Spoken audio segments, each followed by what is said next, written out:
যা তুই এখান থেকে চলে যা। নাও বাবু বিস্কিট খাও, তুমি তো আমার আসল ছেলে আর ও তো আমার সৎ মেয়ে। পড়ে গেলাম, মুড়ে মাগো, অনেক ব্যথা লেগেছে। আরে বাবার কি হলো? বাবু বাঁচাও, বাবু বাঁচাও, কোথায় তুমি? আমাকে বাঁচাও। ওসব পরে দেখা যাবে, আগে আমি আমার মন ভরে খেয়ে নিই। আরে বাবা কি হয়েছে? দাঁড়াও বাবা, আমি আসছি। ওঠো বাবা ওঠো, তোমার অনেক ব্যথা লেগেছে তাই না? তোমার বিশ্রামের প্রয়োজন, চলো তুমি গিয়ে বিশ্রাম নেবে। বাবারে মাজাটা হয়তো ভেঙে গেছে, অনেক ব্যথা লেগেছে। ওরে বাবারে অনেক ব্যথা পেয়েছি।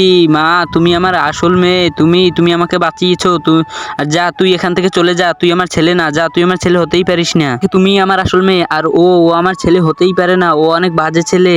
ও আমার ছেলে না, তুমি আমার মেয়ে, ওর কাছে তুমি যাবে না কখনো। রে বাবা এসব কি বলছে? থাক বাবা, তাতে কি হয়েছে? ও আমার ভাই হয় বাবা, ও আমার ছোট ভাই। আরে মিনেরাজু, তোমরা দুজনেই আমার সন্তান, আজ থেকে তোমরা দুজনেই আমার সন্তান। চলো এবার আমরা ঘরে যাই, ঘরে গিয়ে আমরা সুখ শান্তিতে থাকবো। বন্ধুরা, ভিডিওটি ভালো লাগলে চ্যানেলটিকে সাবস্ক্রাইব করে একটি লাইক করে যাবে। ধন্যবাদ সবাইকে।